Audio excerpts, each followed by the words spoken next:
on est toujours sur Radio Sud-Manche et j'ai la chance, je suis honorée d'être accueillie par le bateau du chantier naval d'URL qui est skippé par Martin et par Clara Fortin qui est devant moi. Bonjour Clara. Bonjour à tous, bonjour. Alors j'aimerais savoir Clara, pour toi ça s'est passé comment la course, le départ, c'est bien pris le départ? Eh ben pas trop mal parce qu'on a quand même un équipage de débutants comme un peu sur tous les autres bateaux. Mais là, l'avantage, c'est que nous avons des équipiers qui connaissent le nautisme puisqu'ils sont professionnels du nautisme. Donc voilà, il y a juste quelques termes à dégrossir, mais le départ s'est bien passé, on s'amuse bien, c'est sympa. Donc les termes, alors on peut les rappeler comme ça, border, alors vous leur dites quoi? Alors border, là ça va, border pour bien tirer et bien régler la voile, choquer aussi, dans lâcher, voilà, c'est ça, choc. Donc c'est vrai que quand on voit qu'ils ne percutent pas, on leur redit avec d'autres termes, mais ça va. Non, c'est plutôt sur, on a Guillaume, donc le chef d'atelier du chantier qui a pris la barre tout à l'heure, et les termes qui sont donc de lofer et abattre, c'est des mots qui sortent complètement du dictionnaire français. Donc lofer, ça veut dire que quand on est à la barre, on essaye de se rapprocher au maximum du face au vent, sans l'être évidemment, parce que si on est face au vent, on n'avance plus. Et abattre, c'est l'action qui est inverse, donc c'est s'écarter du face au vent. Et c'est à ce moment-là où on règle les voiles, là on les choque. Donc voilà, c'est toute cette dynamique sur le bateau qu'on doit avoir, mais ça se passe. Puisqu'on parle un peu du lexique des régates, il y a aussi quand le vent adonne ou quand il refuse. Ah oui, alors là, quand le vent adonne, ça veut dire que justement, on est sur notre cap, on peut dire au pré, donc proche du face au vent, et c'est ce face au vent en fait qui se décale, donc ce qui nous permet de pouvoir suivre ce décalage et avoir un cap un peu plus favorable pour aller jusqu'à une bouée ou jusqu'à la ligne de départ. Alors au niveau tactique ce matin, à partir du départ, vous êtes parti un peu plus vers la droite pour aller vers la Vitco. Pourquoi ce choix? Alors tout simplement parce que on a été couvert par d'autres bateaux. En fait, il y avait des bateaux qui nous privaient d'avoir un vent frais, comme on dit. On avait des obstacles devant nous pour avoir un vent favorable. Donc on a préféré faire un bord, s'écarter de tous les autres bateaux pour être un peu tout seul dans notre coin et pouvoir bien avancer rapidement. Avec un vent frais. Avec un vent frais. Et pour une fille très fraîche, parce que Clara est toute souriante, toute pétillante devant moi. Et alors à l'arrivée aussi, beaucoup sont partis un peu loin. Oui, voilà, ils sont partis un petit peu loin. C'est ça qui est sympa de naviguer vers Chausey parce que il y a des phénomènes de courant à prendre en compte. On joue avec le vent, mais il faut aussi jouer avec la mer, avec les mouvements d'eau. Donc nous, on était vraiment proche de Chausey pour voir l'influence du courant et on a un peu plus manœuvré que les autres parce que on était vraiment proche des cailloux. Mais au final, nous, ça nous a permis d'aller vraiment sur la route directe. Il y en a qui ont dit, ils ont fait un hors cadre, donc ils ont dû. Alors il y en a pas, il y en a énormément. Ouais, il y en a énormément, il y en a quelques-uns. Mais après, on fait tous des erreurs. Oui, puis après, il faut connaître, c'est vrai, naviguer entre Granville et Chausey, c'est quand même la baie du Mont-Saint-Michel. On rappelle les plus grandes marées d'Europe. Ouais. Et pour les gens qui régatent, ici, c'est une très bonne école quand même. Ah oui, c'est une super école. Le coin est très réputé parce que nous, on a notre baie du Mont-Saint-Michel avec les courants, les grandes marées. Et puis, quand on va un peu plus vers Cherbourg, là, il y a le Raz Blanchard qui, là aussi, est un point très technique. Et certains bons navigateurs qui connaissent pas trop le coin se font avoir. Donc, on a un terrain de jeu idéal pour vraiment bien progresser et devenir de bons marins. Oui, très beau terrain de jeu. Je te remercie, Clara. De plus en plus de femmes, d'ailleurs, entre parenthèses, à la voile. Oui, et ça fait plaisir. Des femmes aussi qui inspirent aussi d'autres femmes à venir. Je vois, par exemple, il y a Samantha Davis qui va faire le Vendée Globe, Clarisse Kremer aussi. C'est des femmes qui montrent que la voile est accessible parce que, faut le rappeler, on est encore à un sport où femmes et hommes peuvent concourir et il n'y a pas de classement différent. C'est vraiment que le bateau, c'est un sport mécanique. Et voilà, ces nanas-là montrent que tout est possible et que elles peuvent très bien battre les hommes et voilà, ça se passe très bien. mais voilà, il y a de plus en plus de régates féminines qui arrivent. À Granville, c'est le week-end du 12 et 13, c'est la Ladies First. Donc il y a le samedi une régate en double en mixte et puis le lendemain, le dimanche, c'est femmes à la barre. Donc nous, on va inviter des filles qui n'ont pas forcément l'habitude de venir naviguer et on va leur filer la barre et puis elles vont s'amuser avec le bateau. Chouette. Voilà. Alors, au week-end du 12-13, au revoir Clara, merci. Au revoir, merci beaucoup. Bonjour, alors sur Radio Sud-Manche toujours, nous sommes en direct du 31e trophée des entreprises et j'ai la chance, l'honneur d'être accueilli sur le bateau de Caribario de John. Bonjour John. Bonjour. Est-ce que vous pouvez nous expliquer un petit peu comment s'est passée la course pour vous et même pour vos concurrents ? Oui, pour nous ça s'est très bien passé puisque normalement on doit gagner. Mais en fait, on a pris un très très très bon départ. C'était pas très facile parce que la ligne était très favorable à la bouée. Tout le monde voulait absolument prendre le départ à cet endroit-là. Et on a eu la chance de réussir à passer juste la bouée au top départ. C'était très bien. Et comme il y avait du vent dans le nez relativement fort et que le bateau va parfaitement... Il fait bien du près, quoi. Oui, c'est ça. C'était du voyage même. Et en fait... on était absolument c'était absolument idéal pour nous puisque le bateau va bien à cette allure-là. Le courant était déjà derrière vous à ce moment-là ? Oui, il commençait à se mettre juste derrière nous. Et on était le plus petit rating de la flotte, c'est-à-dire que tous les bateaux, les 13 bateaux de notre groupe de V, normalement, les 12 bateaux autres que nous devaient arriver devant nous. Et comme on a fini 4e sur 13, évidemment, c'était très favorable, quoi. Beaucoup de près et pas trop de clapots. Donc, alors justement pour nos auditeurs, est-ce que vous pouvez décrire un petit peu votre bateau ? Parce que Caribario est un bateau qui est plus ancien, plus âgé que les autres là qui sont en course. Oui, en fait on a un bateau relativement âgé, il est sorti en 98. C'est un bateau de croisière pure avec un frigo, des douches, 2 salles de bain. Oui, je suis dedans, il y a du meuble. Hein. Oui, il y a du meuble. Mais en fait, il aime le près. Il a une quille qui est lourde et bien profilée. Donc on a caréné il y a 3 jours et en fait le bateau était à son top aujourd'hui. Et alors il y a eu un peu de tactique quand même sur l'eau ou pas ? Parce qu'il y avait juste la Vitco à viser ? Oui.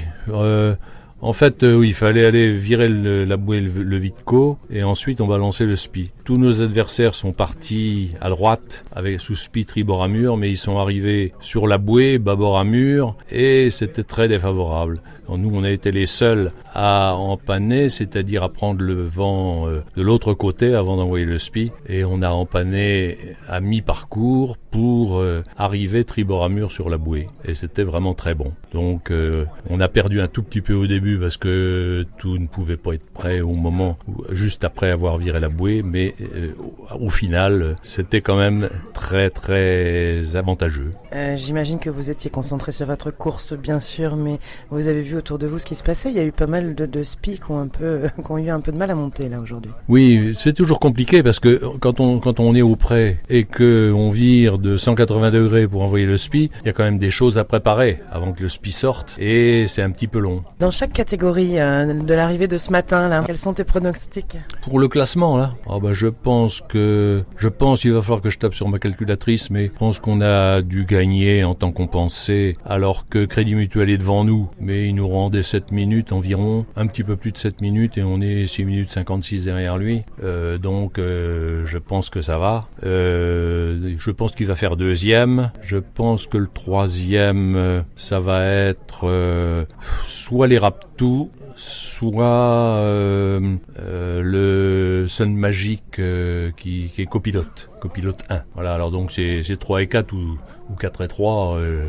je suis incapable de le dire maintenant. Non mais souvent vous êtes très proche des résultats quand même. Oui, mais c'est normal parce que j'étais prof de maths avant d'être en retraite et donc j'ai des idées assez précises du temps rendu pour les bateaux, entre les bateaux. Comme Robert Bréjon, n'est-ce pas ? Tout à fait. Robert Bréjon, j'ai bossé avec lui pendant 20 ans sur les courses du Yacht Club. Donc on s'occupait des courses tous les deux, voilà. C'est même vous qui avez mis ça en place au tout début, non, sur Granville ? Oui, évidemment, oui. Le premier trophée des entreprises, oui. On a organisé, mais c'était la partie technique, juste les parcours. On préparait ça à l'avance, oui, bien sûr. Ça fait 30 ans déjà aujourd'hui. Eh ben oui, ça me rajeunit pas. Je vous remercie beaucoup, John, merci à vous. Bonne course, hein, il y a la manche de retour maintenant. Oui, ça va être plus compliqué parce que, évidemment, comme on est monté avec du vent dans le nez, on repart dans l'autre sens avec du vent plutôt dans les fesses et le bateau aime moins ça. Donc ça va être plus compliqué. Et le courant aussi sera pas forcément avec vous comme ce matin. C'est vrai, mais j'aime autant ça. Merci beaucoup. Nous sommes arrivés sur le bateau de Willegal, le bateau skippé par Thomas Collardo. Alors comment s'est passée la course aujourd'hui, Thomas ? Alors aujourd'hui, la course, on a fait un bon départ et après il y avait 2 options à prendre et malheureusement on a pris la mauvaise option. Donc on a fait un peu plus de route et avec un moins bon cap, une moins bonne vitesse et un courant contre. Donc on le paye à l'arrivée et je pense qu'on n'aura pas un très bon classement sur la manche aller, mais on va tout miser sur la manche retour. Le fait de faire plus de route n'a pas forcément été négatif pour certains qui ont décidé de se rapprocher un peu plus de Chausey. Alors vous n'êtes pas sans savoir que je suis un débutant puisque je me suis mis à la voile il y a 1 an. Donc pour nous ce qui compte c'est un peu la place à l'arrivée. On constate qu'on est arrivé quand même plutôt dans les derniers. Donc forcément on a fait une mauvaise option. Puis on a eu un petit problème au moment de l'envoi du SPI. Alors après là, c'est vrai qu'on est sur des équipages où on invite des clients. Des personnes qui n'ont jamais fait de voile, c'est aussi l'occasion de leur faire découvrir la voile. Donc on est moins performant qu'en régate comme à l'habitude. D'ailleurs, on peut rappeler l'entreprise. Alors les entreprises, donc il y a Willegal, mon cabinet d'avocat, avec mon sponsor principal, mon co-sponsor principal, Aviva à Coutances, Ulrich Desgremont. Cogedis, on a Guinement, on a 10 groupes, on a Gaja Décoration, on a Design et Construction, et puis on court aussi pour Normandie Welcome, qui est une association qui s'occupe du commerce en Normandie à destination internationale. Et puis aussi, on porte les couleurs d'initiative Grandville Terre et Mer. En tout cas, c'est génial d'avoir un bateau en plus à concourir sur le 30e trophée des entreprises. Ouais, c'est génial. Puis surtout, pour la petite histoire, je crois que j'ai dû faire mon premier trophée d'entreprise il y a 4 ans sur un autre bateau. Et ça m'a donné envie. Et puis, le chemin faisant, j'ai décidé de me lancer un peu plus fort en achetant un bateau. Et voilà. Et aujourd'hui, je suis aussi heureux de pouvoir annoncer que je me suis qualifié la semaine dernière pour la Cap Martinique. Ça, c'est un autre projet. Et on s'est qualifié avec Olivier Baron. On a fait une transmanche et on a été qualifié. Donc maintenant, il nous reste jusqu'au mois d'avril pour nous préparer, trouver des sponsors, parce que c'est une grosse course. C'est une transatlantique. Voilà. Donc ça, c'est le futur projet. Je vous souhaite qu'il se réalise de belle façon. Alors. Merci beaucoup, Mitidja. Merci. C'est la première fois que vous regatez ? Non, on a l'habitude de faire le trophée des entreprises chaque année depuis 4 ans. Maintenant. Alors, vous avez été premier ? Alors pour l'instant les résultats ne sont pas connus, en revanche c'est la première fois que les Rapetou font cette régate. Ce sont des habitués des régates, mais comme c'est plutôt une régate d'amateurs aujourd'hui, ils nous ont fait la grâce et l'honneur de nous permettre de les accompagner sur ce bateau. Et alors ça vous fait quoi, vos impressions à vous L'ambiance est très sympathique, on a bien déjeuné et là on va aller se baigner. Juste avant de faire la manche de retour. Oui, mais en fait ce qui est important dans le trophée des entreprises c'est plutôt le temps de détente lorsqu'on est à Chausey. Oui il y a la régate mais l'important c'est pas forcément de gagner, c'est le combat et c'est pendant tout le trajet. Voilà. Alors j'ai l'honneur d'être reçue sur le bateau de Callisto, donc qui représente Data West. Et là devant moi la skippeuse Catherine. Bonjour Catherine. Bonjour Mitidja. Et Antoine Guérin. Hello. Alors parfois c'est Antoine le skipper, parfois Catherine. Moi c'est surtout Antoine le skipper. Hein. Ouais. Alors comment s'est passé le départ là Eh bien, le départ était pas mauvais, mais après la drisse de phoque s'est cassée. À lâcher. Donc il a fallu en repasser une autre. Et on est parti derrière tout le monde, mais c'était rigolo. Comme ça, on avait un challenge. On a mis une drisse de spi et voilà, on est reparti. On a eu un petit pépin. Mais c'est aussi les pépins qui font qu'on voit si on continue, si on avance encore ou pas. Exactement. Et surtout ça permet de voir la réactivité des... C'est l'adversité. des équipiers. Alors, en tant que skipper, est-ce que tu es du genre à expliquer toute la manœuvre avant qu'elle se fasse aux gens qui sont à bord ? Ça dépend du niveau des gens. Là, on a des gens qui n'étaient jamais montés sur un bateau. Donc, c'est très difficile. Au départ, on essaye de les placer déjà pour pas qu'ils nous gênent, pour pas qu'ils se blessent. Et puis, petit à petit, ils apprennent les termes. Mais quand on part de 0-0, c'est très difficile. Non, parce qu'il y avait quand même un petit peu de vent, donc... Voilà. Ouais. Valait mieux faire attention. Ouais. Et puis on sent, si tu veux, nous c'est quoi la 5e ou 6e fois qu'on fait ça. Ouais. On sent, il y en a qui se précipitent pour aider, qui ont envie, puis il y en a d'autres qui sont très bien assis à regarder et ça leur suffit. Alors, à l'envoi de votre spi, ça a cocoté un petit peu quand même. Alors, qu'est-ce Oui, qui- ça a cocoté un Alors, petit peu. comment on réagit quand ça cocote En fait, ça cocotte parce que il faut qu'il y ait du vent dans le spi pour qu'il se déplie.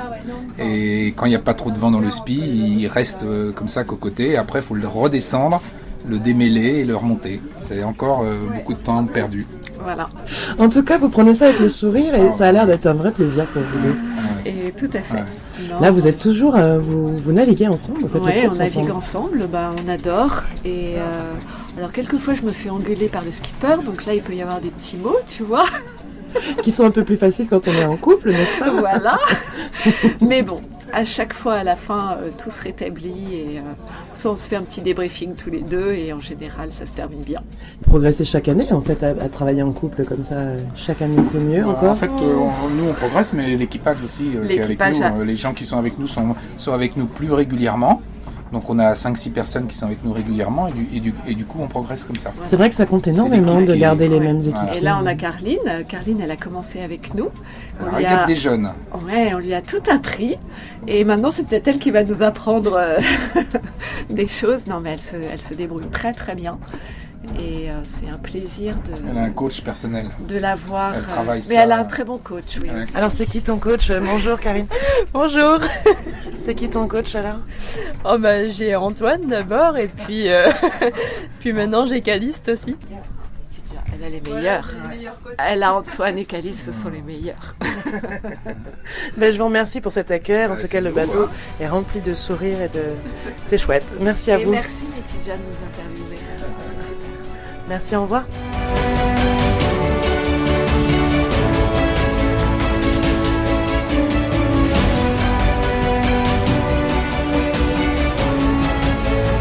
La course du 30e trophée des entreprises vient de se terminer et les résultats pour la catégorie des petits bateaux en 5e Initiative Terre et Mer, 4e Data West, 3e Copilote 2, c'est le jeune Thomas Ilmeyer, 15 ans seulement, en 2 Data West et en 1 Agrial, skippé par Mathieu Mirande. Belle manche, bravo Mathieu.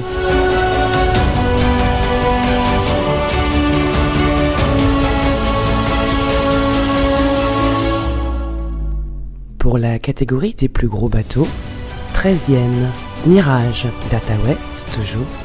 12e Willégal. Vous venez d'entendre Thomas Collardo, son skipper. 11e La Passion Yves Rocher. 10e Captain Corsair. 9e Millet, le bateau Cavoc 4.